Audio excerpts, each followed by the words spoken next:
its terror infrastructure before questioning India's security discourse. He also said that India remains committed to peace, but peace cannot be built on denial and duplicity. Now, Pakistan's response has shown an anxiety when it comes to India's growing global influence and its zero-tolerance approach towards terrorism. In fact, the press statement from the Ministry of Foreign Affairs of Pakistan stated that the remarks of avenging history, as per the Ministry of Foreign Affairs of Pakistan, has stated that we have seen the reports on the remarks made by the National Security Advisor of India. Such rhetoric is hardly surprising, coming from camouflaged hate-mongers for whom imagined historical vendetta are a substitute for responsible statecraft. Now, top government sources say that the NSA has given a strategic reality to Pakistan, but at the same time, Pakistan's reaction aims to shift focus to hate-mongering and is a diversionary tactic from the core issue of cross-border terror. Akanksha continues to be with us on the broadcast. So, Akanksha, clearly, when it comes to the war of words itself, the fact check coming in from none other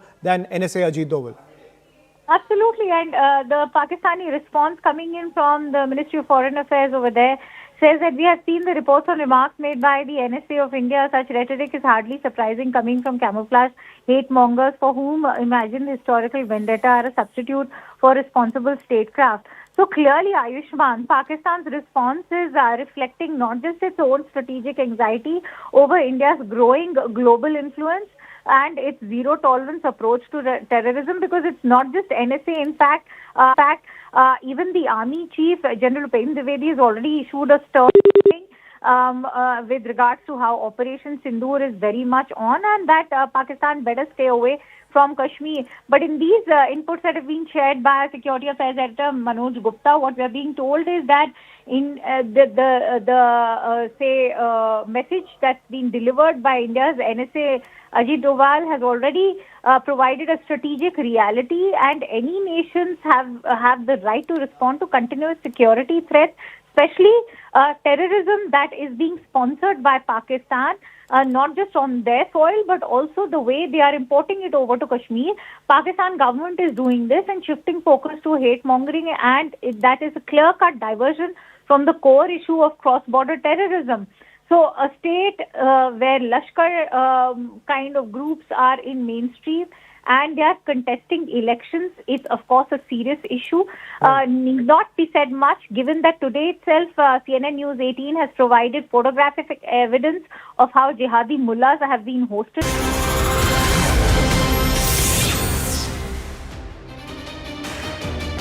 Hello and welcome. You're watching CNN News 18 with me, Hem Kaur Saroya, and here's a quick look at what we're tracking for you at this hour. Let's get started.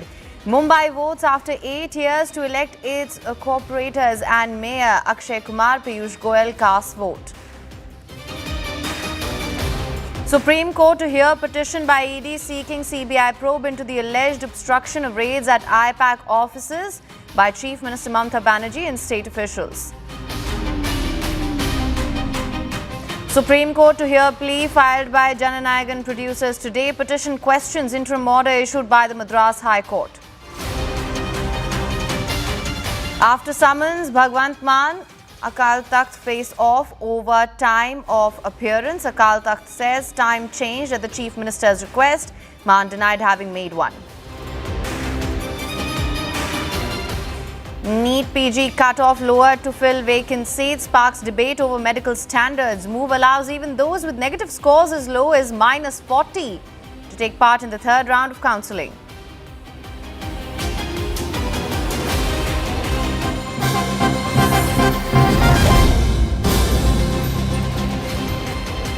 Now, viewers, shocking revelations in the Goa fire tragedy have come to the fore. Despite 4 separate complaints of illegal construction, sewage discharge, noise pollution and safety risks, the Goa State Pollution Control Board in April 2024 granted a 15-year green category consent to Birch by Romeo Lane nightclub, allowing operations till 2039. Chief Minister Pramod Sawant admitted this in the Assembly. The complaints filed between 2023 and November 2025 warned of violations in eco-sensitive salt pans, untreated sewage flowing into the Baga River and dangerously unstable structure. Yet no action was taken, and we have the documents to show you. Just a week ago, a devastating Now, this was back in December, pardon me. A devastating fire at the nightclub claimed 25 lives in December 2025. CNN News 18 had reported these lapses earlier as well. Now vindicated as the Chief Minister himself has confirmed the state's failure. The question remains, was the tragedy a state-sponsored death trap? Who will hold the state accountable? These are some of the major questions that we're asking today, viewers. There have been shocking lapses which have come to the fore as well. You can see some of the documents on your screens right now. I'm going to take you through all of the complaints that we have accessed as well and the certification that was issued to Birch by Romeo Lane. You have to understand that there were many clearances which Birch by Romeo Lane did not have. There were multiple complaints which were raised as well, post which we've accessed this particular report. This is one by Goa State Pollution Control Board. Important to see the date here. If we could just zoom in on that, the date here, 2024 is what we're looking at. Let's just go through.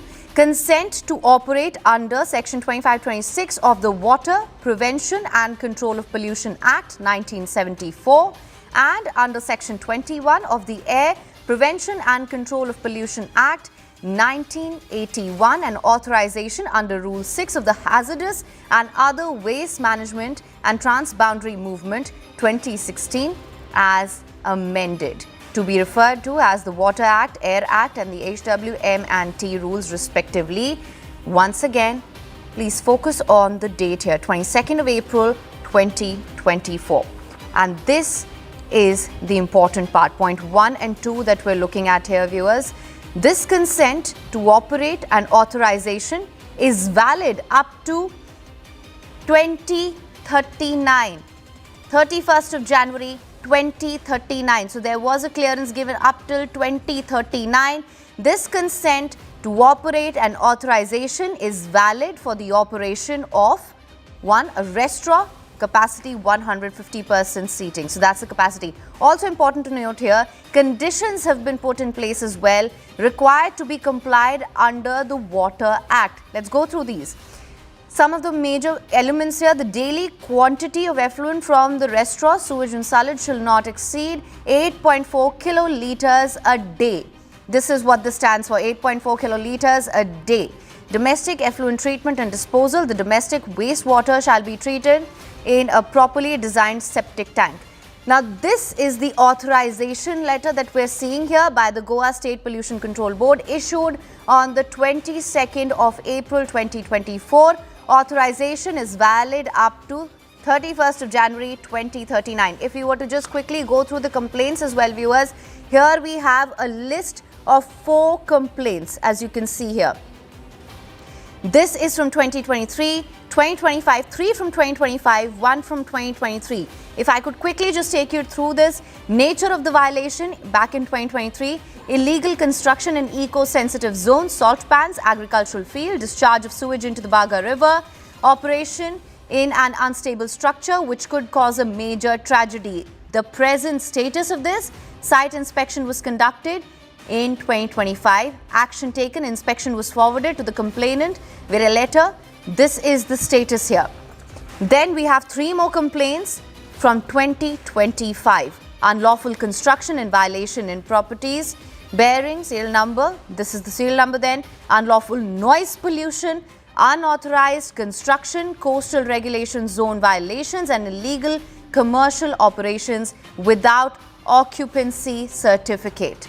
So these are some of the complaints that we're looking at. And once again, let me show you. This is the authorization letter by the Goa State Pollution Control Board, issued on the 22nd of April 2024. Authorization up till 2039. So this is what we're looking at here. What we are trying to ask here is, who will hold the state accountable? Was this a state-sponsored death trap? We've brought you all of these lapses in our findings earlier as well. For more on this, we have Aman Sharma live with us. Aman, good morning. Thank you so much for joining me. Now, as I just showed our viewers, the authorization letter issued in 2024 up till 2039. There were 4 complaints, 1 in 2023 and 3 in 2025. And this is the disaster that was a result of the state looking the other way? Well, certainly, the documents that we are bringing forth to our viewers is in fact a reply given in the State Assembly of Goa by no less than the Chief Minister of Goa, Mr. Pramod Sawant, and it clearly shows that this particular nightclub was screaming violations. It was screaming red alarms for almost 2 years, from 2023 till 2025. There were a series of complaints made on various counts against this resort, but still, the Goa State Pollution Board gave it a green license to operate for 15 long years. And these permissions are given also for 5 years, 10 years, depending on which kind of clearance it is, a red clearance, orange clearance. But this particular resort straight away got the green clearance. And that is what we are exposing. And the Goa government is now in fact admitting, even before the State Assembly, that yes, there were complaints. And yes, this resort still got a clearance to operate for 15 years. I have these documents here with me. And this is the reply of the Goa Chief Minister Pramod Sawant made in the State Assembly to Mr. Vijay Sardesai, the MLA, who has been pursuing this issue very relentlessly for many days now. And this document makes it very clear that the Goa State Pollution Control Board gave the clearance to this particular resort to operate a restaurant of 150% capacity on 22 April 2024, and this consent was given. This was despite a complaint being there in 2023 against this resort and 3 more complaints coming after this resort gave clearance, but no action was taken. And despite these 4 complaints alleging there was illegal construction, one complaint said, another complaint of sewage discharge into the Baga River, then there was a complaint of noise pollution, there was a complaint of safety risks against this particular resort, but still a 15-year green category consent was given to Birch by Romeo Lane till 2039, and that was a kind of long rope that was given. CM Pramod Sawant is explaining this. I'll show you another document, in fact, which shows the copy of this clearance which was given. This is the copy of that clearance which was given to the restaurant for 150 people capacity. This is 22nd April 2024. This particular order of the Goa State Pollution Control Board gave the clearance. But the most damning document is the next one. The next one about the complaints. And these are the complaints that everybody should carefully look. In fact, the viewers, the first complaint on 18 December 2023, alleging illegal construction in the eco-sensitive zone is a salt pan area, agricultural field. There is discharge of sewage into the Baga River. There's an operation of a discotheque in an unstable structure which could cause a major tragedy. This complaint said there was misutilization of open spaces and contravention to the building bylaws. This is before the green clearance was given, and still the green clearance comes despite such big complaints. All that the authorities did was conduct a site inspection on 20th March 2025, nearly 2 years after this complaint and after the clearance had already been given. Nothing was moved on that. 3 complaints in 2025 of unlawful construction and violation in the properties, unlawful noise pollution, and I think the most damning one which came on 4th November 2025, just a month before this tragedy, of unauthorized construction, coastal regulation zones violations, and illegal commercial operations without an occupancy certificate. This reply also mentions him towards the end that after the tragic fire incident, the board, via its direction 17 December 2025, has revoked the consent to operate order dated April 22, 2024. So it only took this tragedy for the authorities to actually revoke the consent approval given by the pollution board, not all these other complaints which had come. And this is the most damning part of the entire Goa tragedy, that the complaints were not acted upon. And once the tragedy happened, it is only then that, action was taken. And the only one person, just quickly to add, who has been suspended in this matter is the Goa State Pollution Board's member secretary, Shamila Montiaro, who was suspended after the fire, but no other action has been taken so far against the authorities who gave these approvals without obviously doing their due diligence. Absolutely, Aman, and thank you so much for bringing that important part of the document as well. Once again, some of the elements, if I could just for the benefit of our viewers take you through one more time. I am holding the Goa State Pollution Control Board authorization letter.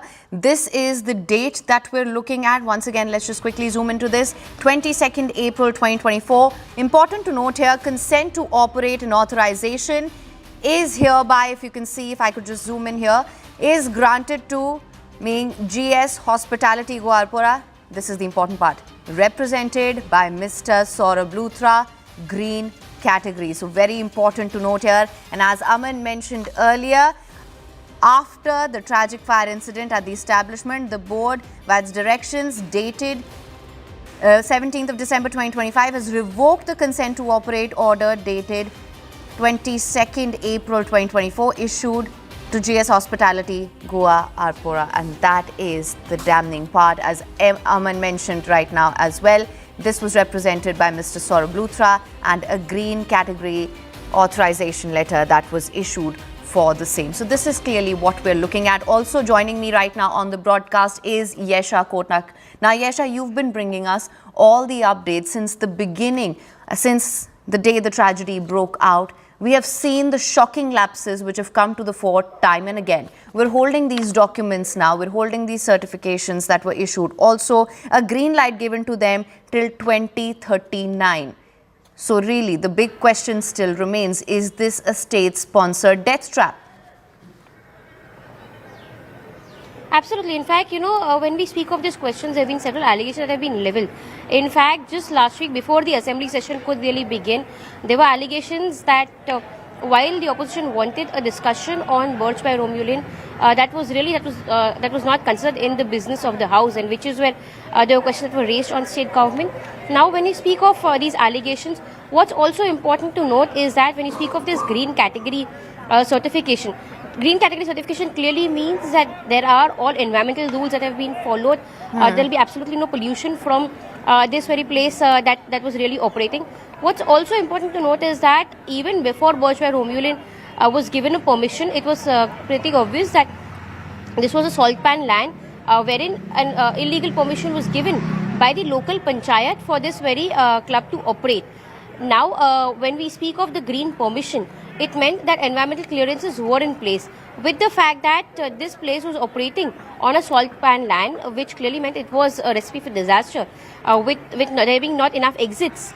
So here on that lines, the first certification, the first clearance that came in was itself questionable in itself. Now, when we speak of the magisterial committee report, which was to be submitted on this very instance, that has gone ahead and pinned all the blame onto the local panchayat, raising question as to whether the higher ups concerned, were they not really aware of the kind of permission that was given in by one panchayat, because not only one, there are several such clubs, pubs, discotheques which are operating in Goa illegally, and it was only after this very tragedy at Birch by Romulan was where the government in fact sprung into action and decided to shut all of these illegal establishments. So all of this is in itself questionable, because despite there being a mandate that all of these illegal clubs, pubs and discotheques should not really operate in the state, there were several of them operating, some of them also operating on agricultural land. Now when you speak of this very permission given to Birch until 2039, there have been constant questions that have been raised on how this permission was really acquired, because the links of Luthra brothers were also being questioned, considering the fact that they were known to be someone who were influential. Now, who was it who was shielding these Luthra brothers all this while?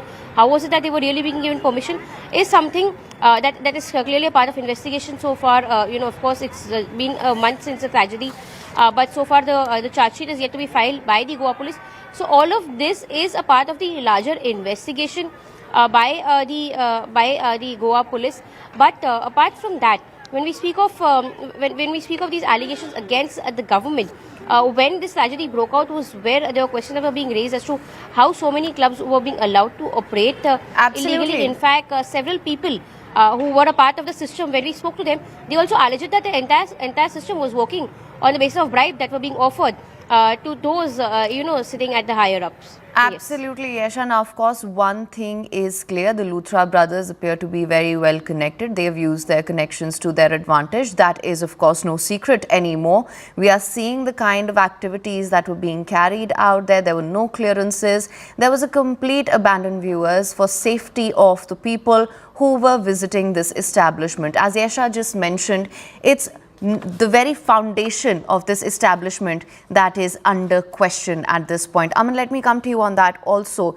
We are looking at the 4 complaints as you read it out for our viewers as well. We're looking at illegal construction in eco-sensitive zone. We know that they didn't have the CRZ clearances. We've reported on that as well. Unlawful construction in violation. Repeatedly, we've seen these issues being highlighted. If we look at the status, as you mentioned also, it was only, and you've said this, after the tragic fire incident at the establishment that the board revoked the consent to operate that was issued in April 2024, which was also after there was already a complaint which was made in 2023, and there were 3 separate other complaints which were filed in the year 2025.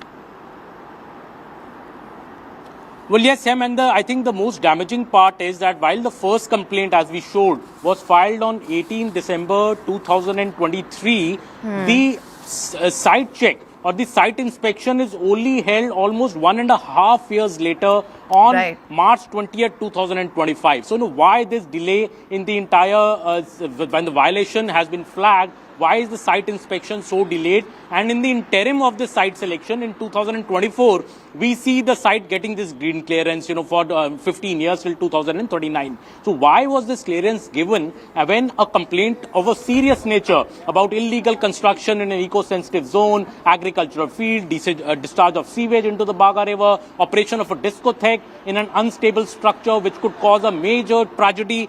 All the red flags are there in this complaint on 18 December 2023, but there is no site inspection done till March 20th, 2025. And before this site inspection is done, the grain clearance is given by the Goa State Pollution Board. After that also, there are 3 more complaints which come, but no action is taken till this particular fire happens. And when we see the last paragraph, after the tragic fire incident, the board revoked the consent given on 22nd April 2024. So why did it take so long, almost 1.5 years, for this permission to be revoked after the fire has happened, when it was screaming violations, all kinds of violations, from noise pollution to illegal construction to unauthorized construction, coastal regulation violations, everything is there, but no action is taken. I think this is the reason, this is the red flag in this entire matter. And now, no less than the Goa Chief Minister Pramod Sawant has come clean. He's laid these records in front of the Goa Assembly to put it all in black and white. Now the big question here is, will heads roll?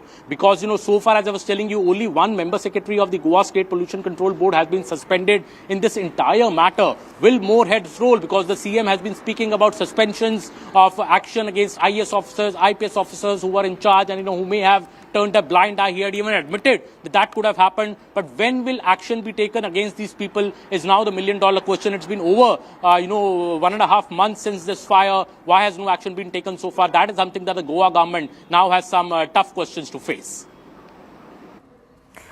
Absolutely, Aman. Of course, it's clear as day from what we can see that 25 lives were lost as a result of corruption here. We'll continue to bring you more details on this as well. We're getting in some more information right now as well. Vandalism during SIR hearing in West Bengal's Murshidabad office. The office was vandalized in Murshidabad. BJP has blamed the TMC MLA, Manirul Islam, Mamata Banerjee, for instigating. An FIR has been registered and 2 have been held so far, we're given to understand. So this is a case of vandalism that we're hearing of from Murshidabad. The BDO office vandalized in Murshidabad. The BJP has accused the TMC for instigating such acts. Vandalism was during the SIR hearing and the BDO office in Murshidabad was vandalized. The BJP has blamed TMC MLA Manirul Islam for this and Mamata Banerjee for instigating people to indulge in such acts. From what we are understanding right now, from the information that we have right now, we're given to understand that 2 people have been held responsible in this particular case. We're of course waiting to get more information and details on what exactly transpired. We'll try and get you more voices on that also. But this is the latest that we're getting right now. Vandalism during SIR hearing in West Bengal's Murshidabad. A BDO office which was vandalized in Murshidabad. The BJP has squarely put the blame on TMC MLA and Mamata Banerjee for instigating. Now, for more on this, we have Kamalika live with us. Kamalika, thank you so much for joining me. Good morning to you. We can see the visuals on our screens right now. Also, what exactly happened here?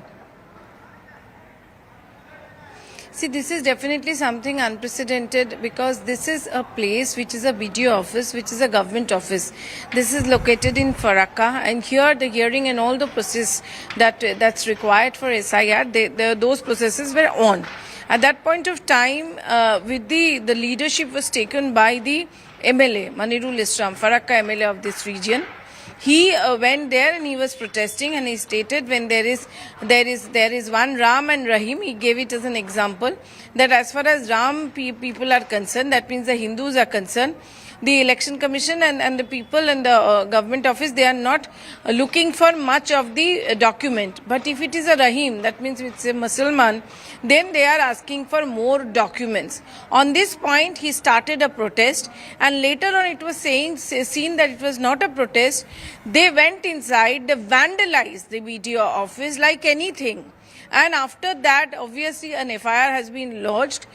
2 people have been arrested as claimed by the election commission. But the big question is, here in this video, the MLA, the TMC MLA of Farakka, Manirul, he's been seen inciting the crowd.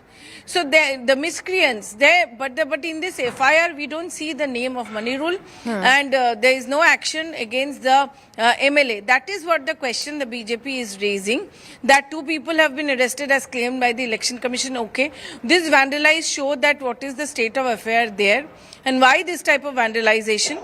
Number 3, and the most important point, is when the MLA is inciting there, the MLA is present there, and he's been seen in the video, then why FIR MLA's name was not there? Absolutely. Well, Kamalika, thank you so much for bringing us the latest on this. We'll, of course, keep a track on this one as well. With that, though, we're going to slip into a very short break. Don't go anywhere. News and updates will continue on the other side on CNN News 18.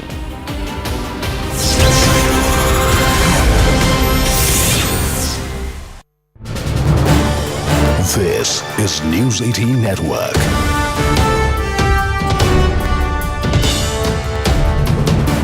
India's largest news network.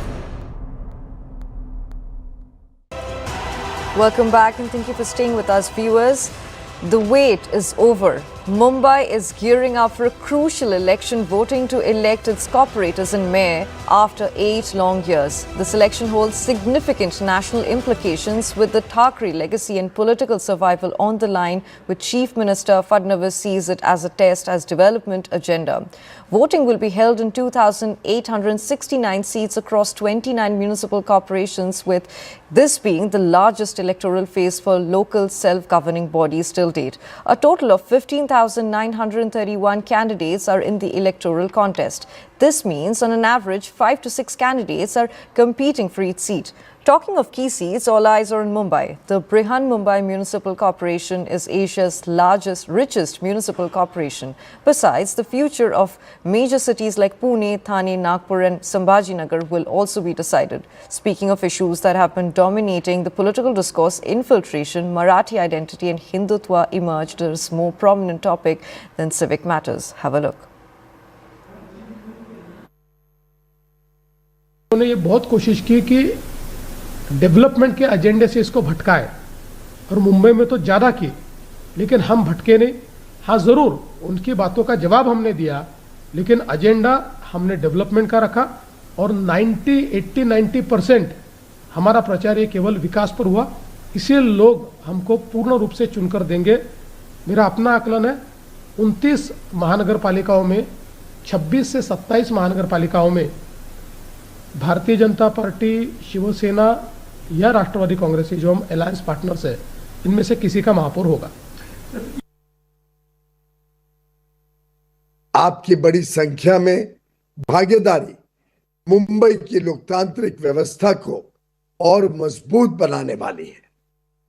हम एक निर्णायक मोड़ पर खड़े हैं, जहां मुंबई के भविष्य के लिए सही नीतियां का चयन करने की जिम्मेदारी हमारे सामने है। अपनों के साथ भाई बहन, परिवारजन, पड़ोसी, रिश्तेदार सभी मिलकर एक एक वोट से मुंबई की जीत और नागरिक चेतना की जीत सुनिश्चित कीजिए।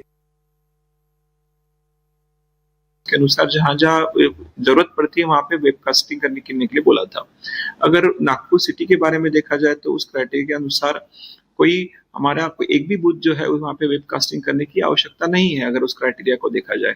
लेकिन फिर भी जैसे मैंने आपको बताया कि 321 बूथ हमारे यहाँ पे। Peace today has criticized the NDA in the morning, its morning editorial, basically saying that ahead of voting for BMC elections, the Samna is saying that Mahayuti has used money and power. Prime Minister Narendra Modi, Amit Shah, Yogi Adityanath did not campaign this time around because they knew Mahayuti would lose in the BMC elections, and Samna is again asking the Marathi Manus to come together for Marathi pride. This is in the same vein what Sanjay Roth had tweeted yesterday, saying that ek hain to safe hai, Marathi Manus should come together. Mayuresh, again an appeal coming to the Marathi Manus from the Shiv Sena UBT to come together. Is this election also a lot about which way the Marathi Manus vote? Because we have seen in the previous Vidhan Sabha elections, in fact, the Marathi Manus had voted in larger numbers for the Mahayuti. But do you think some change can happen this time for the Sena UBT because the two brothers have come together? Absolutely, Aman. From past 25 years, the Shiv Sena, I will say the undivided Shiv Sena along with the BJP have ruled the BMC. And now after the split, we have seen a 1-1 game going because Lok Sabha went for Mahavikas Aghadi where Uddhav Thackeray gained a good momentum. But in Vidhan Sabha, the Mahayuti basically got a momentum and they got a good seat. So it is a kind of a 1-1, we can say the equal match. But now this particular election is very crucial from the point of view of Shiv Sena UBT, Eknath Shinde, and also from the point of view of MNS and BJP. Why? Because this is the first election, BMC election, when the national leadership of BJP did not come to vote because it was kind of in Mumbai or in Maharashtra, they used to say if you have a college election also, the BJP will send its a central leadership, or for a small election also, they will send the central leadership to campaign. But this time, BJP Maharashtra decided that it is a test for their own leadership, especially in Maharashtra and Mumbai, and that's why the central leadership of BJP basically stayed away from this entire campaign. Now, if we talk about the Hindutva issue, it was completely countered by the Thackeray brothers with the help of their own agenda of Marathi. Because if you remember, in month of July, both the Thackeray brothers first came together for the cause of the Marathi when they tried to tell people that this government is trying to implement the other languages, including the Hindi, or making Hindi compulsory, and that's why to save Marathi language, for Marathi people, they came together. And after, when they announced their alliance, they made it clear that we have come together on the issue of Marathi and we are here to stay long. So the Marathi issue, they completely hijacked it. Wherever BJP tried to use the issue of Hindutva or even for the Muslim mayor, they countered that issue with their own issue of Marathi. So certainly the Marathi is their issue in this particular election, and that's why continuously, yesterday also Sanjay Roth made an appeal, and this time Samna has also come up with the editorial. Yes, and now I have Mumbaikers with us on the morning walk at Marine Drive. Ma'am, today is the big BMC election. After 8 years, Mumbaikers are going to vote. What do you think about this election? What are the big issues for which maybe you are going to vote this time? Sir, my issue may be cleanliness. उसके लिए मेरे को लगता है कि जो election में है, मैं जो फाइंड कर रही हूँ, मैं काफ़ी सालों के बाद मुंबई आई हूँ और मैंने देखा अभी बहुत गंदगी है. वो इशू जो एक जो इधर म्यूनिसिपैलिटी को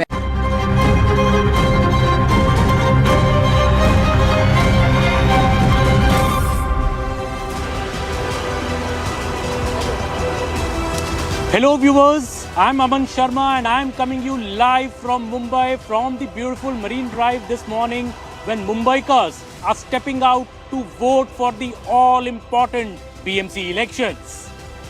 And this is a very, very key election, and the BMC, Asia's richest municipal body with a budget of nearly rupees 60,000 crores annually. And this is not just about the BMC as well. There are 29 other municipal bodies which are going to polls today. Key cities like Pune are going to polls. Key cities like Thane is going to polls, which will determine in a big way, like Nagpur is going to polls. And this all will determine the new municipal landscape of Maharashtra. BMC polls being held after a long gap of 8 years. It's been 8 years since Mumbaikars voted for a corporator, voted for their mayor, and that is what makes this election extremely crucial. The biggest talking point of this election in Mumbai, as I'm coming live from here, is about the coming together of the Thackeray brothers. Uddhav Thackeray and Raj Thackeray joining hands after many years in what many are calling an existential battle for them in these elections, a battle for relevance after they were wiped out in the 1.5-year-old assembly elections in Maharashtra.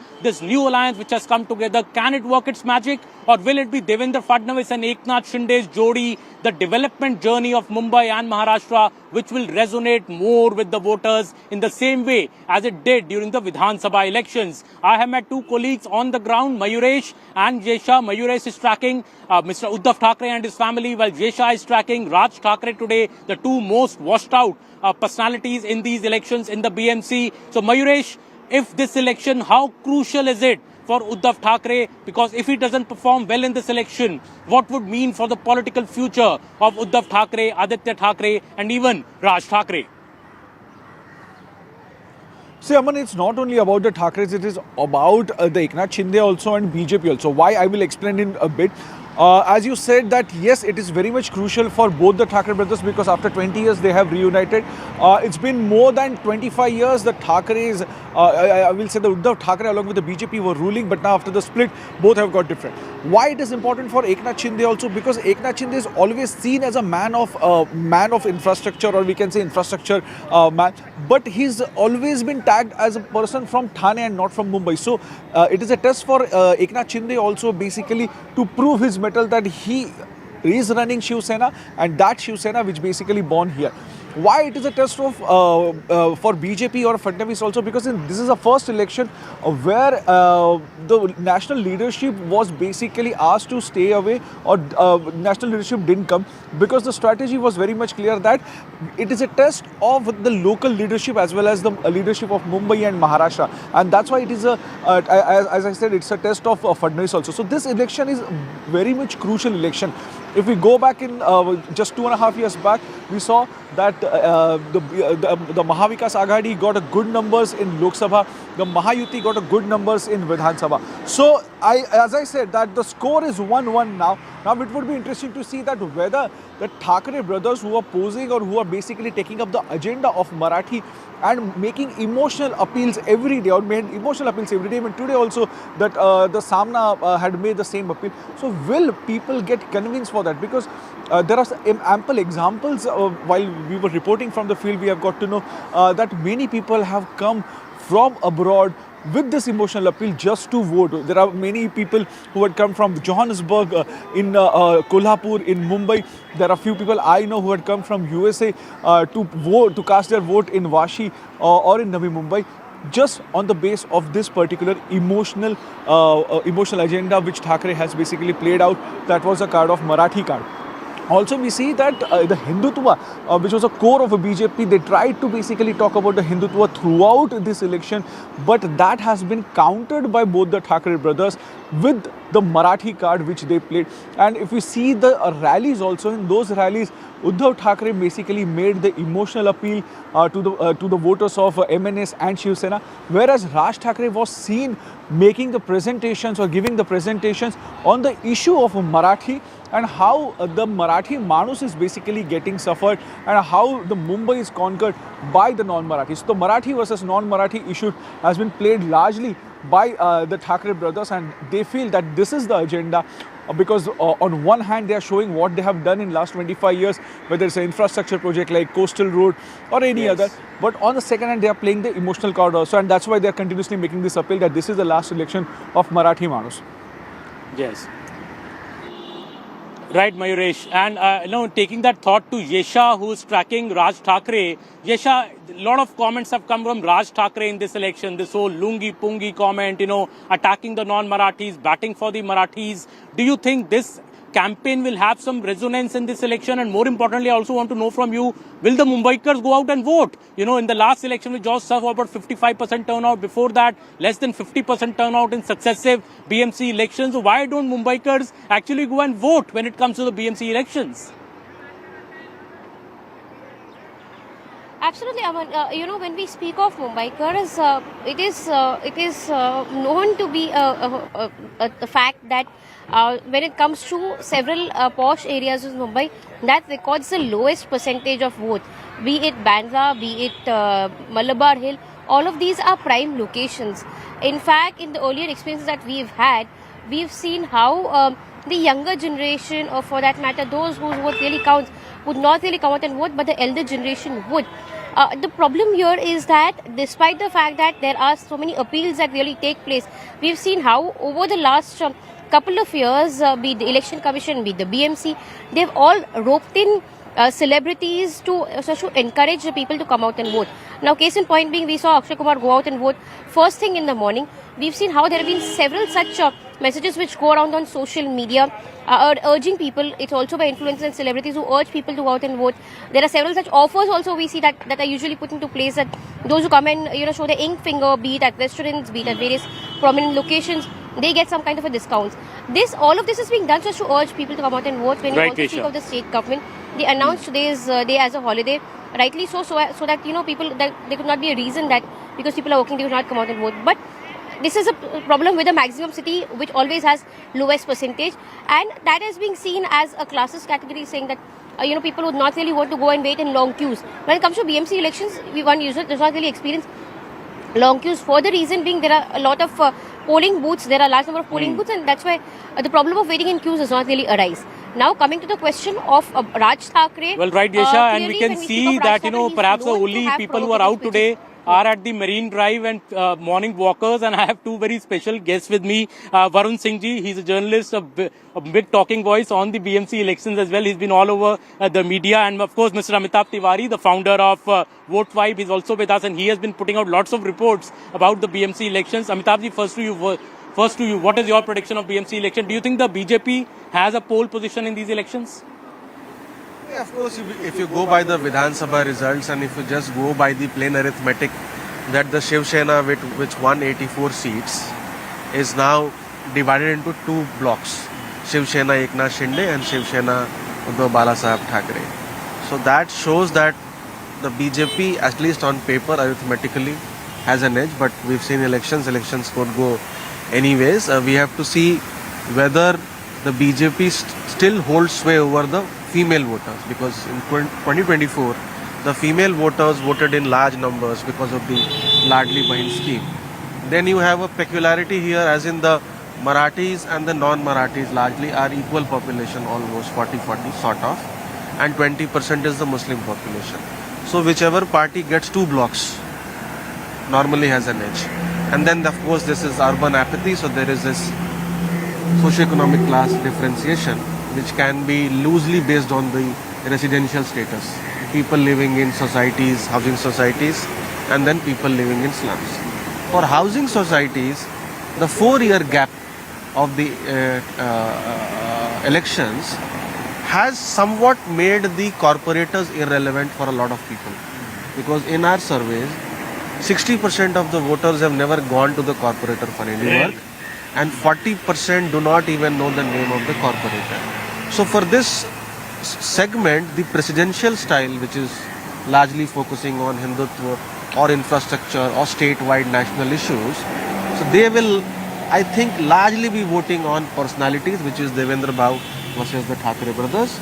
People living in slums, because they on a daily basis face gutter, water, meter issues, and largely in contact with the corporator. There is where I think the local issues largely matter. Marathi Manus voted in a big measure for the NDA when it came to the assembly elections. But the BMC elections seems like a different ball game altogether, especially because the Thackeray brothers have come together. Now you see Sanjay Raut saying that Marathi Manus ek ho jao, ek hai to safe hai. Do you think NDA could lose the Marathi Manus vote in this election? Two things first, let me tell you. The Ladki Bahin scheme worked mostly in the rural areas. We are talking about BMC and MMR regions. So the women voters, yes, it has been a challenge for almost all the parties to get out women voters because they don't come out of their homes during BMC elections. That has been a trend for a very long time. And especially the Election Commission did the same goof up that they had done earlier with so many holidays. Last night we saw people in hordes leaving the city. So I am expecting a lower voter turnout. And what you asked me about the Marathi Manus, let me be very honest, not the entire block of Marathi Manus has been voting together ever. ऐसा होता तो Uddhav Thackeray would have been winning 140 seats. The Congress and the BJP contested very few seats, 30 seats that they maximum they used to win before 2017. But it is never so that the entire Marathi population votes as en bloc to one political party. They have been divided always. There is a caste that, there is a strata difference that has been working. If you see the lower strata, may it be the slums, they have been voting en bloc. And both the brothers coming together might have amalgamated a lot of people, but you also have to understand that many in the MNS are disillusioned the way MNS has been treated in the alliance. If you see most of their leaders, may it be the tallest leader right now in MNS after Raj Thackeray, Sandeep Deshpande, he has been missing from the action. And Uddhav Thackeray has hogged the limelight, which has not gone well with many of the MNS workers. And that is the reason if you see in their core belt, Worli, there are so many rebels, and as I say, it is he says that it is a presidential style election. Obviously, it has to happen that, but right now in 227 wards of Mumbai, I see 227 elections. 227 elections of each candidate against each other. There are so many rebels from most of these parties, and that is going to play a lot of game over here. We cannot say right now which party is going to have the majority or lead, but whatever we have seen, because BJP has had a lead in the assembly election, and also last time they from 30 went to 82. We are expecting that BJP may emerge as the single largest party. Now it is with Shinde and UBT how they play it. And do you think the Thackeray alliance will continue after this BMC irrespective of the result? No, it is not. Because if you see the history of Raj Thackeray, he has never stayed with one person for a very long time. He hasn't stayed with, he stayed with Modi till 2014, then 2019 he went again berserk with someone, then 2024 he came again back with the right-wing BJP. He cannot decide, and as Devendra Fadnavis has rightly pointed out, Raj Thackeray comes out as a confused person. That is the reason I'm saying the alliance may not have much of an impact, because many voters of his are very confused with his stand that he has been taking for a very long point of time. In your surveys, have you seen more civic issues getting more prominence amongst the people? Civic issues do get prominence, but I think again the issues are different for different sets of voters. For people living in buildings and societies who are perhaps well off, they're not dependent upon the government, and whatever issues have been there for long, many believe that they might still continue to face those issues, whoever comes in power. So I think what we have to see is that a lot of discussion, while it has happened on the basis that the Marathi speakers have declined in the city from around 45-46 to now 36%, still out of 227, in 2017, 150 Marathi corporators won, which means that the Marathi community has dominant influence here. Now if you look at the seats, there are around 140 Marathi community influence seats, let's say 40 outsiders, which is North Indian Gujarati, 30 Muslim, and the balance is mixed. Of this 140, the Shiv Sena 179, which was majority of their 84 seats, the United Shiv Sena won out of this, and the BJP also won 44. Now the BJP, anyways, this 40 outsider seat or the North Indian Gujarati or the non-Marathi is largely going the BJP way. The 30 Muslims again largely split between Congress and the others, which is SP, AMM and NCP. This 140 seats hold the key, because here the BJP would hope that because they have a faction of Sena, or today the original Sena, they should reduce this. So the battle largely is on the 85 seats, which the two or the three Sena factions are fighting. 65 UBT versus Shinde, and I think 17 or other 67 UBT versus Shinde, and 18 MNS versus... These 85 seats would be the make or break, and also determine which is the real Shinde. The brothers coming together are able to reclaim it. People in Mumbai still believe that the real Sena is Thackeray.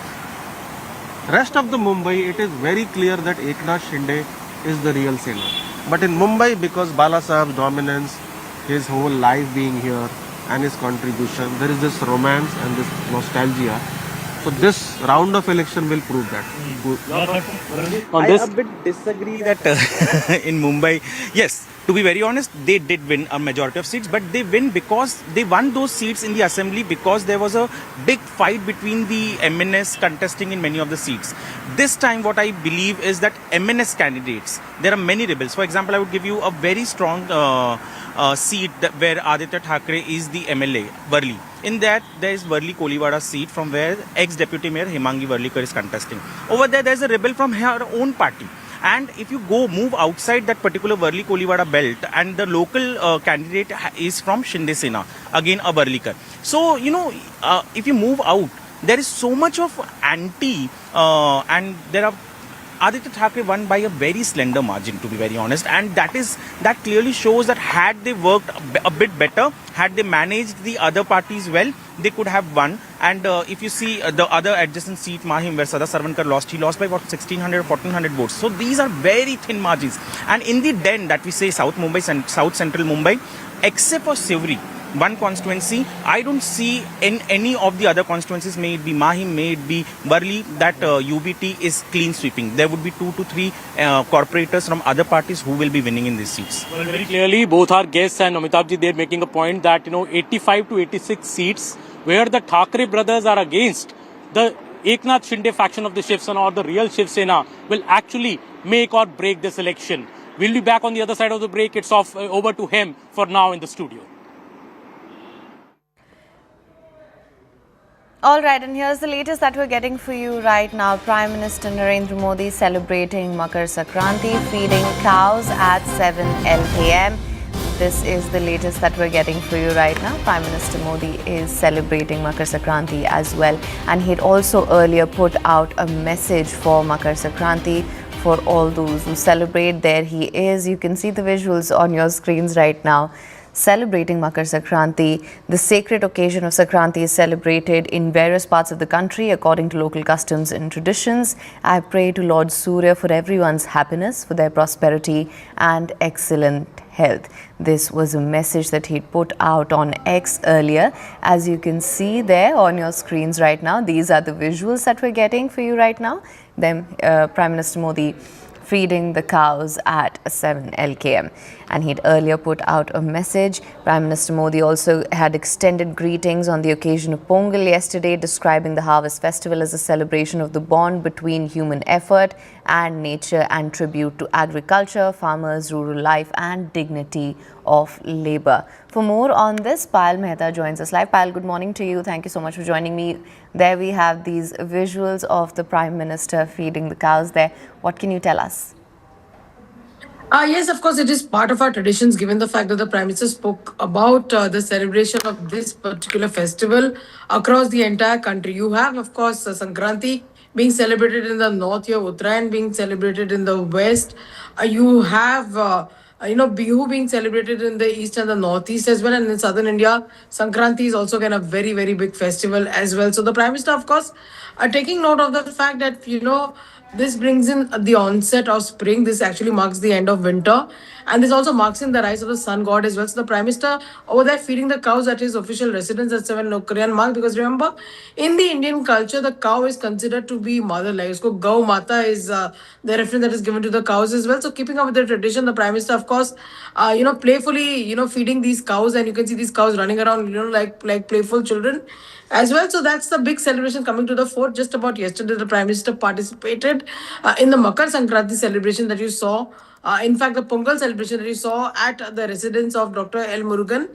He participated in all the festivities, and here the Prime Minister, of course, celebrating Sankranti. This just might be his last Sankranti at this Lokalian Marg residence, because we are expecting that sometime soon the Prime Minister will move to his new official residence that is being prepared currently. All right, absolutely, Pal. Of course, these are the visuals that we're getting right now. The Prime Minister feeding the calves there. It appears that there's been a special attire been made for these calves also. So these are the visuals that we're getting from 7 LKM today on the occasion of Makar Sankranti. There, Prime Minister Narendra Modi feeding the calves at his residence. You can see these visuals on your screens right now, as the Prime Minister also extended wishes on Makar Sankranti, saying that the sacred occasion of Sankranti is celebrated in various parts of the country according to local customs and traditions. I pray to Lord Surya for everyone's happiness, prosperity and excellent health.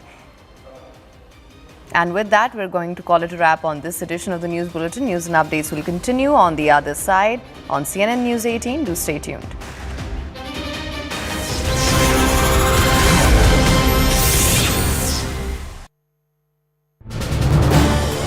This is News 18 Network.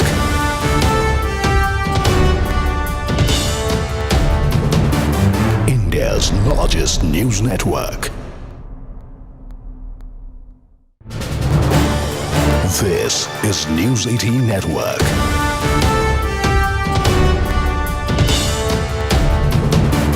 India's largest news network.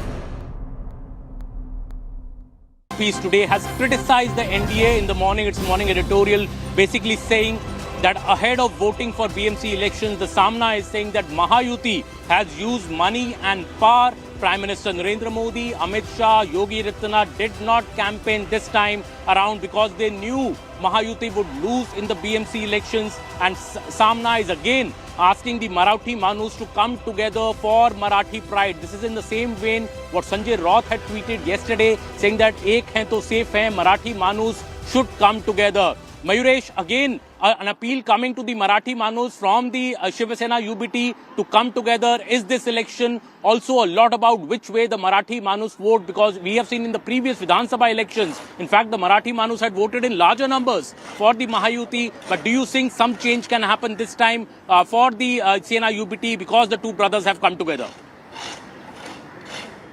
Absolutely, Aman. From past 25 years, the Shiv Sena, I will say the undivided Shiv Sena along with the BJP have ruled the BMC. And now after the split, we have seen a 1-1 game going, because Lok Sabha went for Mahavikas Aghadi where Uddhav Thackeray gained a good momentum. But in Vidhan Sabha, the Mahayuti basically got a momentum and they got a good seat. So it is a kind of a 1-1, we can say the equal match. But now this particular election is very crucial from the point of view of Shiv Sena UBT, Eknath Shinde, and also from the point of view of MNS and BJP. Why? Because this is the first election, BMC election, when the national leadership of BJP did not come to vote, because it was kind of in Mumbai or in Maharashtra, they used to say if you have a college election also, the BJP will send its central leadership, or for a small election also, they will send the central leadership to campaign. But this time, BJP Maharashtra decided that it is a test for their own leadership, especially in Maharashtra and Mumbai, and that's why the central leadership of BJP basically stayed away from this entire campaign. Now, if we talk about the Hindutva issue, it was completely countered by the Thackeray brothers with the help of their own agenda of Marathi. Because if you remember, in month of July, both the Thackeray brothers first came together for the cause of the Marathi, when they tried to tell people that this government is trying to implement the other languages, including the Hindi, or making Hindi compulsory, and that's why to save Marathi language, for Marathi people, they came together. And after, when they announced their alliance, they made it clear that we have come together on the issue of Marathi and we are here to stay long. So the Marathi issue, they completely hijacked it.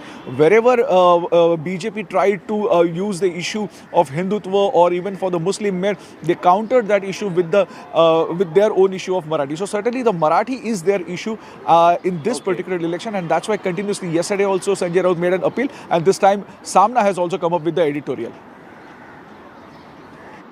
Yes, and now I have Mumbaikers with us on the morning walk at Marine Drive. Ma'am, today is a big BMC election. After 8 years, Mumbaikers are going to vote. What do you think about this election? What are the big issues for which maybe you are going to vote this time? Sir, my issue may be cleanliness. उसके लिए मेरे को लगता है कि जो election में है, मैं जो फाइंड कर रही हूँ, मैं काफ़ी सालों के बाद मुंबई आई हूँ और मैंने देखा अभी बहुत गंदगी है, वो इशू जो है कि जो इधर म्यूनसिपैलिटी को मैं क्योंकि आई एम फ्रॉम चंडीगढ़ तो मैं उसके कंपैरिजन चलो ये तो बिग सिटी है तो लॉ एंड ऑर्डर एंड ये जो सफाई का जो एक वो चीज़ है वो जरूर एक अच्छा होना चाहिए यहाँ पे मैंने वो फाइंड करा है। मुंबई में सफाई कम है, मुझे कम लगती है। आपको भी ऐसा लगता है कि मुंबई में क्या इशू है आपको लगता है? बिल्कुल sir, it's a metropolitan city and it's a financial capital of the country and it needs to give that image to the world. So there is so much, you know, especially on the other side, this side is still okay. But on the other side, there is so much, you know, dirtiness everywhere. The local trains, there is no law and order. The local stations also, if you see, that is a lifeline of Mumbai. It needs better management. So that is definitely one problem.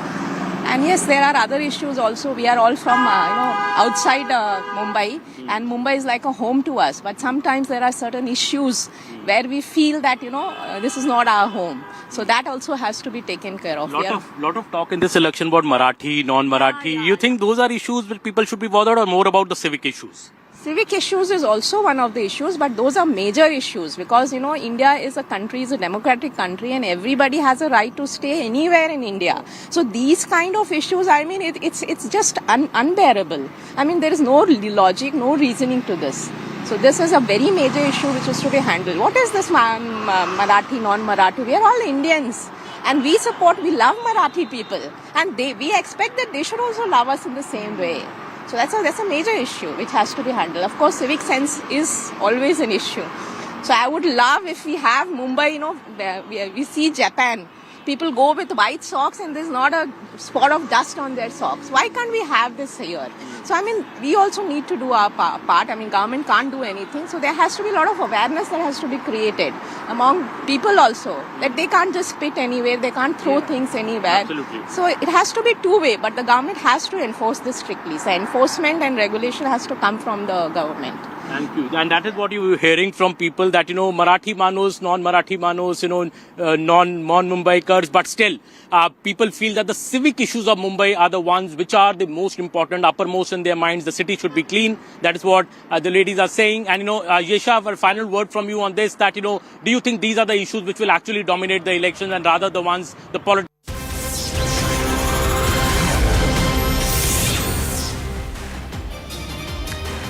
Welcome back. Good morning. Thanks for staying tuned to Sierra News 18. I'm Kritsween Walia. First up, we start with a breaking news update that's come in. Prime Minister Narendra Modi has reflected on the deep cultural significance of Kashi Tamil Sangamam in a blog post describing it as a living symbol of India's unity and diversity under the Ek Bharat Shresth Bharat initiative. In his post on the occasion of Pongal, the Prime Minister shared his personal connection with Tamil culture, noting that one of his few regrets in life is not having learned Tamil. He also explained how Sangamam, a confluence of cultures, exemplifies the shared roots and emotional ties between Kashi and Tamil Nadu, rooted in centuries of spiritual exchange and literary history, including the influences of Tamil poet in Kashi. I do want to go across to Payal Mehta, who joins us with more details.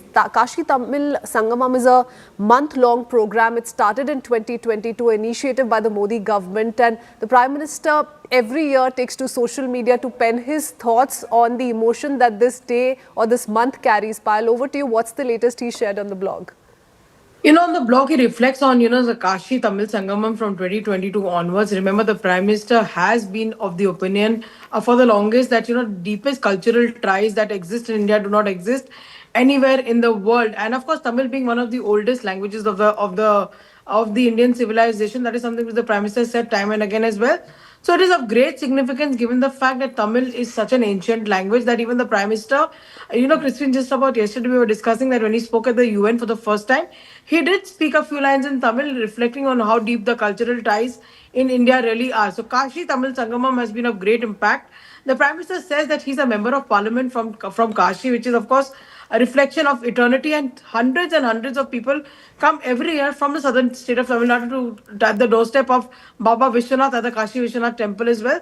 So such deep other ties, and of course while the Prime Minister was at Somnath, he also did reflect on the fact that Kashi and Tamil Sangamam was also there, but another form of the Sangamam, which was Tamil and Saurashtra Sangamam, was also of great significance. Remember, they also have very, very deep ties historically speaking, and that's something which the Prime Minister really has said. But a very important fact that is brought to the core is that yes, he regrets. He had earlier said that he regrets that he wished he would have learned Tamil and he would have been able to speak Tamil as well. So that is the kind of significance that the Prime Minister wants to give to the Tamil language. Of course, opposition parties will come out and hit out and say this is the Prime Minister's appeasement politics ahead of Tamil Nadu elections. But like I said, multiple steps have been taken by the Modi government to show the rich culture, the rich heritage of Tamil Nadu. And that's something which is reflective not only in Prime Minister's visits overseas, when he gives people a lot of gifts from Tamil Nadu as well, but the fact that the Holy Singol stands as a mark of the reminding the incumbent that the duty is going to be paramount as well. So that's something which the Prime Minister's reflected time and again as well. And mind you, Krithvin, the Prime Minister speaks multiple languages. Not only does he speak English and Hindi and Gujarati being his mother tongue, but the Prime Minister also is very, very well versed in languages like Marathi, which many people do not really know. Oh yes, and like we've been discussing, this is an initiative that first kick-started in 2022. But that said, this year becomes very special when it comes to anything happening in Tamil Nadu and in the national capital pile, which is elections slated for later this year. Of the several comments that have come in the last few hours, because Pongal celebrations also shaped up in the national capital, saw the Prime Minister's attendance, and now this message coming in from the Prime Minister, once again putting Tamil culture and the language at the heart of Indian roots and its heritage. How is it playing out in the opposition camps? You briefly touched upon it, but elaborate a little if you can. I'm sure they're going to hit out at the BJP and call the BJP as a party of pretenders, because in the past also, whenever the BJP has tried to wire itself out in Tamil Nadu, they've been told very clearly that they're a Hindi imposition party. And therefore the Prime Minister's message saying that, here we are, this is our culture, this is what we are celebrating. And the Prime Minister towards the end of his blog also congratulates and wishes people well, because all of, including the recent videos that we saw of the Prime Minister feeding cows at his official residence on the occasion of Sankranti, speak about the kind of diverse culture we have. Bihu is being celebrated, in the northeast as well. Uttarayan is a huge festival in the Prime Minister's home state. Of course, Sankranti is also celebrated in the northern part of the country, and Pongal being in the southern part of the country. So India is a country of various dynamics, and at the same time, which is very, very vibrant as well. But of course, politics cannot be kept out on an issue like this, because you understand in the next couple of months, the elections are going to happen, and the BJP vies its best chances right now as far as Tamil Nadu is concerned. The BJP is very, very confident, Krithvin, that if they're able to put their flock together, they will be able to win this election. They understand that DMK is at its lowest in terms of both of credibility, in terms of anti-incumbency, and also corruption and dynastic rule that has been plaguing the state is what the BJP really believes. So BJP is trying to strike as many partnerships as they really can. PMK is already on board, AIDMK is already on board, and the Union Home Minister has given them the deadline till the end of this month to key up whatever alliances they can. Of course, Vijay is one key factor that everybody is watching on for. The Congress wants to reach out to him. The BJP wants to reach out to him as well. But his demand is very simple. He will go with anybody who makes him the chief minister as well. But the BJP at this point in time does not want to give him that commitment, because the BJP style of functioning is not to declare anybody as a CM candidate before that. Although they've already made that promise to Mr. EPS, that he will become the chief ministerial face should they win the election. So it's quite a tight rope to walk on, but interesting times ahead, as far as Tamil Nadu is concerned. So the flavor of Pongal is going to extend even beyond these festive days. Oh yes, and if you look at the manner in which the Prime Minister has been laying emphasis on the importance that Tamil, the language, Tamil culture carry in India, it goes far beyond just the electoral landscape in the state. Elections scheduled for later this year, certainly, Payal. But do you think this appears to be a calculated strategy on part of the BJP? The Home Minister's made BJP's political ambitions very clear in addressing the party cadre very recently, in talking about what the BJP is looking at in the state. But the whole emphasis on Tamil pride, do you think that has a big role to play in BJP's political ambitions in the state? Or even on the outside, the BJP has been consistent with this one thing? Krithvin, if there is one thing that the Home Minister offers to you if you ever meet him, is clarity. He will just tell you whatever it is on your face, whatever you see is whatever you get. That's typical Amit Shah's style, and that's the reason he's such a successful politician in terms of strategy that he prepares for the BJP as well. He's made it very, very clear that he does not want any rumblings within the party. He wants a united house. He wants every alliance to be brought forward, which can be anti-DMK and anti-Congress as well. That's a very clear-cut instruction that has been given. Plus, Krithvin, the southern part of country brings 139 odd seats, in the Lok Sabha and in Parliament as well. And the BJP has been running high and dry as far as this region is really concerned. Anything beyond Karnataka has not been very successful. Of course, in Andhra, they have seats. But Andhra, they are in an alliance with Chandrababu Naidu's party as well. So Tamil Nadu has been one big, one big ask that the BJP wants to, in fact, give its cadre and, make them understand that, yeah, we are a party which is acceptable, not just in the northern part of the country, but in the southern part of the country as well. So all efforts will be put in as far as that is concerned. And like I told you yesterday, Christian, I'm going to say this again to our viewers, that whenever one asks Amit Shah about his successful tenure as the BJP president, no doubt he had one of the most successful tenures ever. He would always say that till I don't win the state of Tamil Nadu for my party, my tenure cannot be considered successful. He had said this about Odisha as well. Of course, Odisha is now in their kitty, but he's been very, very clear that BJP is a party that brings about welfare, brings about development, understands how to respect culture, understand how to respect icons as well. And that is something which cannot be undermined in any manner. So even when the Prime Minister was doing these series of yatras that he did in the run-up to the Ram Mandir Pratishtha, he told people about a number of very, very important connections that, even the state of Tamil Nadu had with Prabhu Ram. Seat sharing has been finalized. A lot of strategy is shaping up around elections, at least in the NDA camp in Tamil Nadu. This story is going to be spoken of along those lines because this is election year in the state. But I do want to bring in Mr. Narayan Tirupati into the conversation and understand his point of view. Mr. Tirupati, how do you look at this? The Prime Minister, the last 24-48 hours, of course, this is also to an extent coincidental because Pongal was being celebrated in the national capital and the Prime Minister was at Minister Murugan's residence to take the celebrations forward. But he has been laying emphasis on the Tamil language, the culture, the significance that comes with it, and many in the opposition are drawing a direct link to how this is nothing but mere optics in the run-up to polls in the state. Your thoughts? See, no Prime Minister in the country, in the independent India, has hailed the Tamil language as our Prime Minister, Mr. Narendra Modi, has done. He has been of high praise of Tamil wherever he went. Whenever he had an opportunity to praise Tamil, to hail Tamil, he never missed it because he loves Tamil. He loves Tamil poets, Avayar, Bharatiyar, Thiruvalluvar. Because Tamil has a rich culture, rich literature. Tamil has a lot of huge meaning for the nation.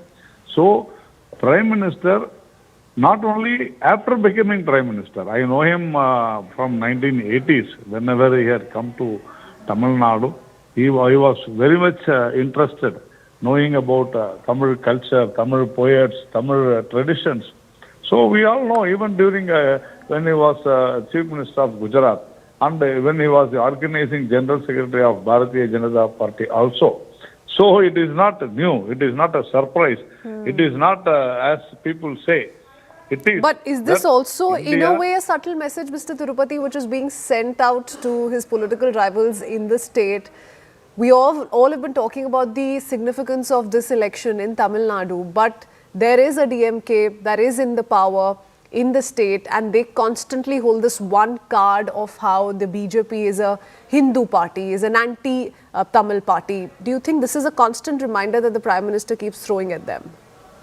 No, see, first of all, he speaks from the heart. Prime Minister Narendra Modi, when he speaks about Tamil, he speaks from the heart, which we know. And we are not bothered about people who do politics in this.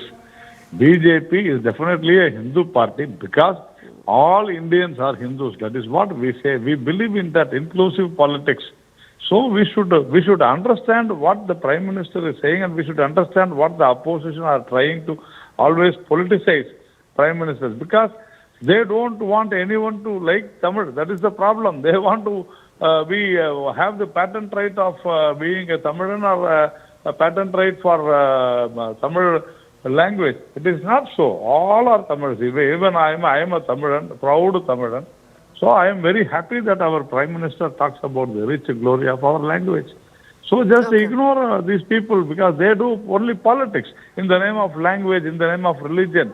DMK is a communal party, always appeasement of minorities, they do it. So they will always try to do politics over language. Okay, speaking of politics over language, here's another update that's just come in. Mr. Tirupati, appreciate you joining us on the broadcast. Union Minister Dharmendra Pradhan has flagged the decline of Tamil-speaking students in Tamil Nadu. He says the opposition to NEP is political. So here's a comment coming in once again from Education Minister Dharmendra Pradhan. He was participating in the 56th anniversary celebrations of Tamil weekly magazine Tughlaq. And that's when he said that the opposition to NEP is political. He's given a certain stats and data to make his point as well. Let's first up listen into that comment. NEP is giving priority to mother language, mother tongue. So those who are opposing NEP, they are confused. They are not knowing what is there in NEP. NEP is for mother tongue, like all Tamil students should learn Tamil in Tamil Nadu. They are ready with fund, they are not ready to take that because they have to accept certain conditions. They are not ready to do that. Condition is they have to implement Tamil as a mother tongue in Tamil Nadu. I have given statistics. Unfortunately, in Tamil Nadu, the Tamil speaking students are declining. Payal Mehta joins us once again. Payal, this is an iteration on part of the Education Minister. He's constantly laid emphasis on the need for NEP to be applied to each and every state in the country. That said, do you think this entire conversation around NEP in Tamil Nadu has moved to the margins or is pretty much at the heart of the political conversation going into this election? This NEP row between the centre and the state of Tamil Nadu has not been a new one. It's been an ongoing one as well, with the Tamil Nadu party in power has always been saying that this is a Hindu imposition as well. But the argument coming in from Dharmendra Pradhan over here is that it is in fact promoting the local language and mother tongue is going to take a centre stage. That is something which Dharmendra Pradhan has clarified on multiple occasions. The Union Home Minister Amit Shah has also clarified, saying that the state of Tamil Nadu is unnecessarily playing politics on the entire issue as well. And you've seen a war of words being exchanged between Kanimori and Amit Shah and the other DMK leaders as well. So it's been something which is there. Of course, come to the fore now that the elections are around the corner. But any part of the country, Crispin, you can learn whatever language. And of course, the national education policy speaks about promoting 3 languages and speaks about promoting the local language and the regional language. And the Prime Minister has always been of the opinion that the push needs to be as far as learning the local language is really concerned. And that should really take center stage. So the central government has been saying that if the students are allowed to take education in their local language, it's going to make them no secondary citizen at all. Is in fact going to be advantage them as well. That is the argument which has been coming, and we've also seen in the past when Nirmala Sitharaman, the Union Finance Minister, coming on the floor of the Parliament and saying that she had a tough time in her life when she even wanted to learn a language like Hindi from Tamil Nadu, and that was a big challenge in itself. So the DMK should not lecture anybody in terms of what tolerance should be really be there as well. And that's something which the centre has been highlighting time and again. So this is nothing new, but of course, with the fact that the elections are around the corner and questions are being raised again on the NEP, the question that the centre wants to ask DMK is that what is stopping them from implementing it and why they're depriving children of various opportunities. Many thanks, Payal, for joining us with that update. We shift our focus with that to more breaking news that's just come in. This is with regards to the development that is set to take place in the Supreme Court. The top court, remember, will hear the Enforcement Directorate's petition in the entire IPAC raids issue. Will hear ED's petition against West Bengal Chief Minister Mamata Banerjee over alleged interference during the search of IPAC. Now, IPAC hearing will come up before the Supreme Court, and CNN News 18 has picked up this exclusive update. Enforcement Directorate has filed a fresh application in the top court for suspension of West Bengal DGP. That's the latest move coming in by the Enforcement Directorate. I do want to go across to Ananya Bhatnagar, who gets us more details. It's a big day in the Supreme Court. Tell us, though, about this latest application that's now been moved by the ED. What more does it say, Ananya? Well, definitely, it's a big move coming in from the Enforcement Directorate right ahead of the hearing in the IPAC case.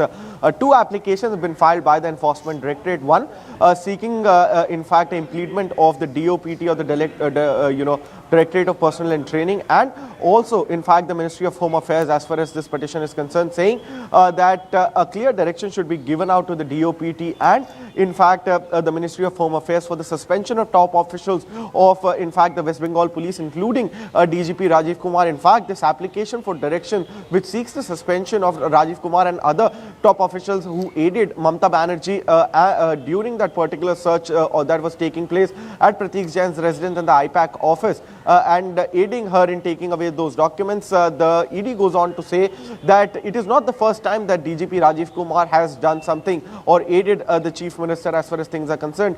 He had sat on a dharna with the Chief Minister when he was the Kolkata Police Commissioner, and this incident has also been highlighted by, in fact, the Enforcement Directorate to show the conduct of the now West Bengal DGP, and very clearly saying that these actions of the DGP and the other top officials of the West Bengal police are something that are liable to be taken to task. A disciplinary action should be actually initiated against these people, and most importantly, that these people should be suspended therein and thereof itself. Okay.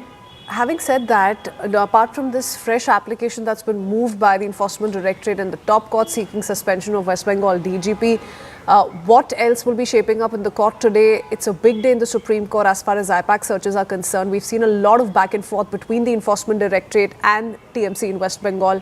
What were the possible outcomes that we could focus on today, Ananya?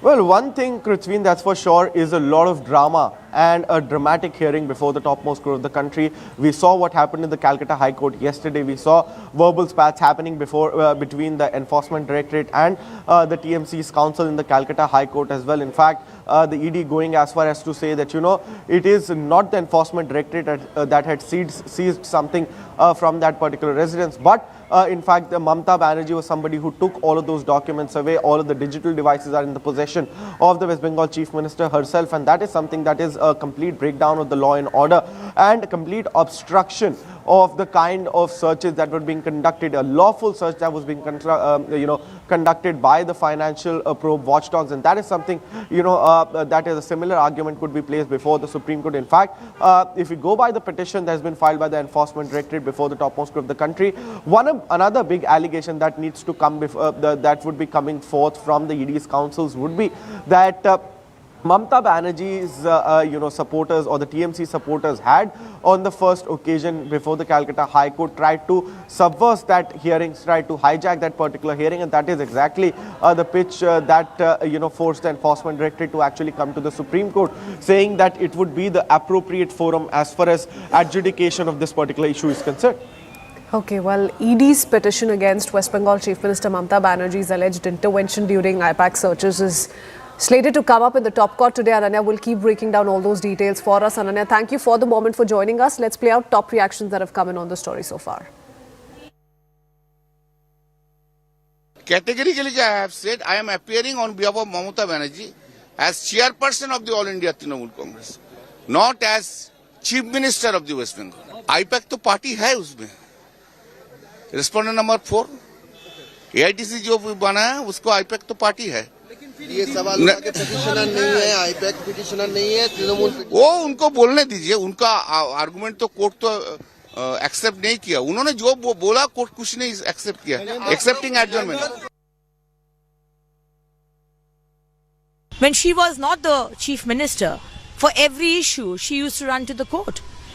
If IPAC and if Prateek Jain and this coal case, for which ED had come, of Anup Majhi, if something is not there, why don't Mamata Banerjee go to the Supreme Court? Who has given you the right, Mamata Banerjee, that you will rush into Prateek Jain's house, IPAC office, and you will take all the files, the phone, the hard disk, and you will run away? This is not Bangladesh, not yet. This is Bengal, which is part of India. What the Constitution of India follows, Bengal also follows. And the same Bharat Nyaya Sanghita also runs over here. That big update set to unfold in the Supreme Court today. We will keep flagging all those updates and developments trickling in. For now, heading into a very short break. News and updates continue. We'll be right back.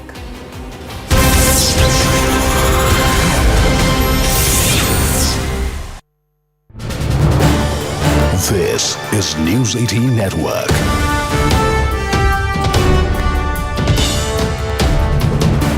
India's largest news network.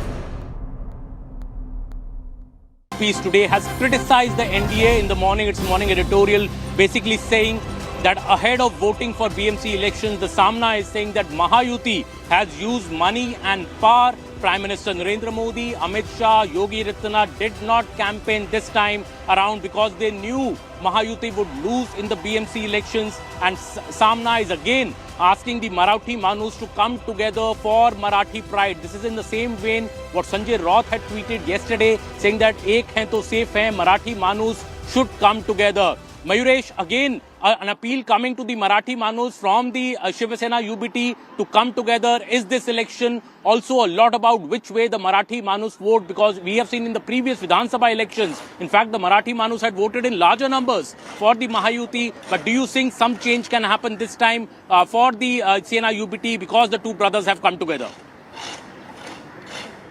Absolutely, Aman. From past 25 years, the Shiv Sena, I will say the undivided Shiv Sena along with the BJP have ruled the BMC. And now after the split, we have seen a 1-1 game going because Lok Sabha went for Mahavikas Aghadi where Uddhav Thackeray gained a good momentum. But in Vidhan Sabha, the Mahayuti basically got a momentum and they got a good seat. So it is a kind of a 1-1, we can say the equal match. But now this particular election is very crucial from the point of view of Shiv Sena UBT, Eknath Shinde, and also from the point of view of MNS and BJP. Why? Because this is the first election, BMC election, when the national leadership of BJP did not come to vote because it was kind of in Mumbai or in Maharashtra, they used to say if you have a college election also, the BJP will send its a central leadership, or for a small election also, they will send a central leadership to campaign. But this time, BJP Maharashtra decided that it is a test for their own leadership, especially in Maharashtra and Mumbai, and that's why the central leadership of BJP basically stayed away from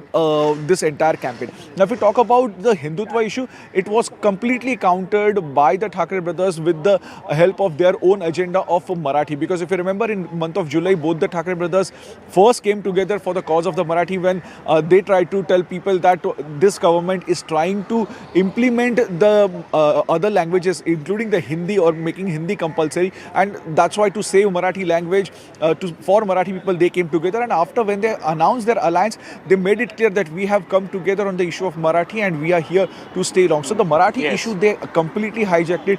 Wherever BJP tried to use the issue of Hindutva or even for the Muslim mayor, they countered that issue with their own issue of Marathi. So certainly the Marathi is their issue in this particular election, and that's why continuously, yesterday also Sanjay Roth made an appeal, and this time Samna has also come up with the editorial. Yes, and now I have Mumbaikers with us on the morning walk at Marine Drive. Ma'am, today is a big BMC election. After 8 years, Mumbaikers are going to vote. What do you think about this election? What are the big issues for which maybe you are going to vote this time? Sir, my issue may be cleanliness. उसके लिए मेरे को लगता है कि जो election में है, मैं जो फाइंड कर रही हूँ, मैं काफ़ी सालों के बाद मुंबई आई हूँ और मैंने देखा अभी बहुत गंदगी है. वो इशू जो है कि जो इधर म्यूनसिपैलिटी को, मैं क्योंकि आई एम फ्रॉम चंडीगढ़, तो मैं उसके कंपैरिजन, चलो ये तो बिग सिटी है, तो लॉ एंड ऑर्डर एंड ये जो सफाई का जो एक वो चीज़ है, वो जरूर एक अच्छा होना चाहिए यहाँ पे. मैंने वो फाइंड करा है. मुंबई में सफाई कम है, मुझे कम लगती है. आपको भी ऐसा लगता है कि मुंबई में क्या इशू है, आपको लगता है? बिल्कुल sir, it's a metropolitan city and it's a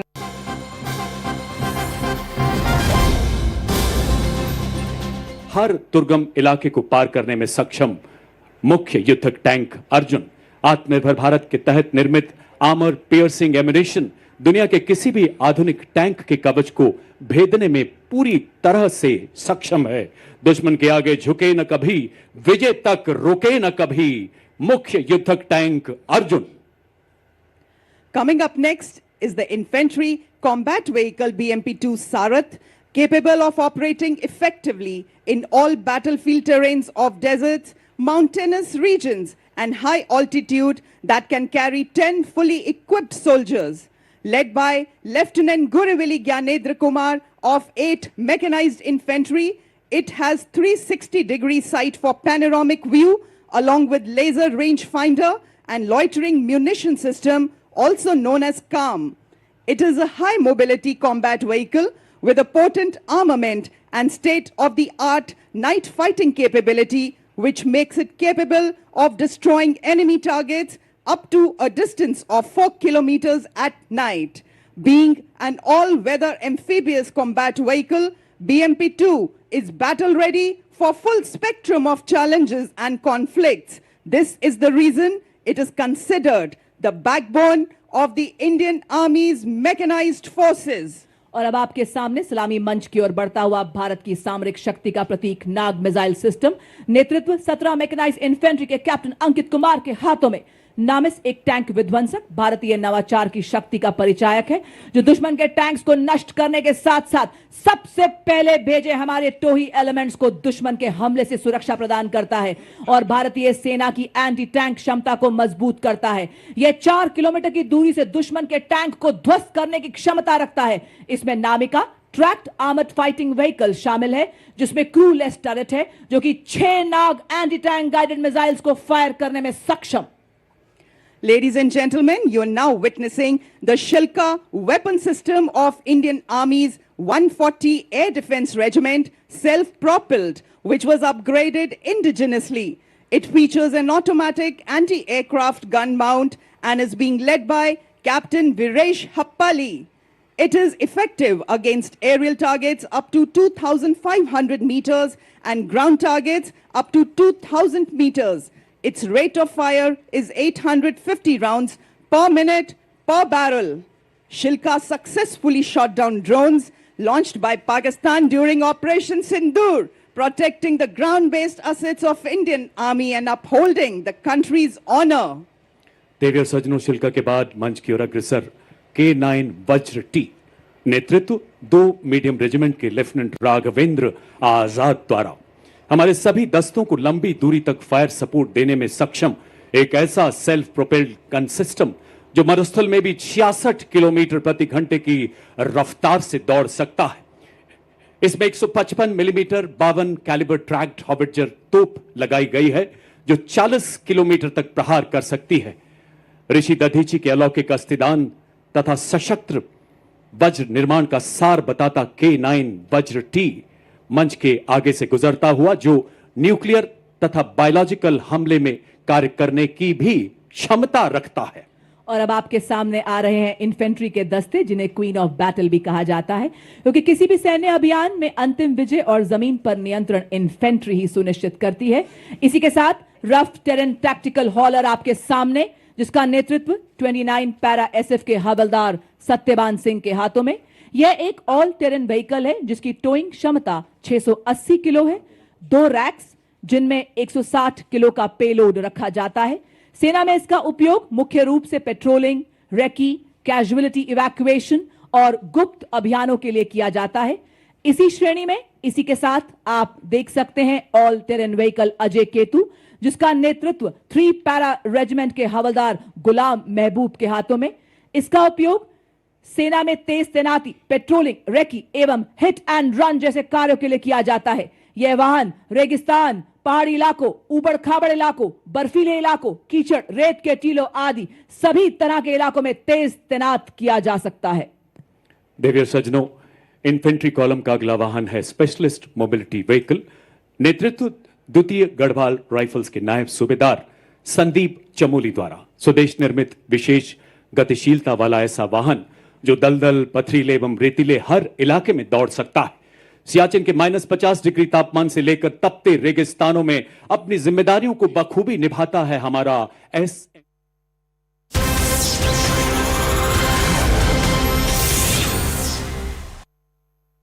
The Mumbai local is synonymous with the maximum city.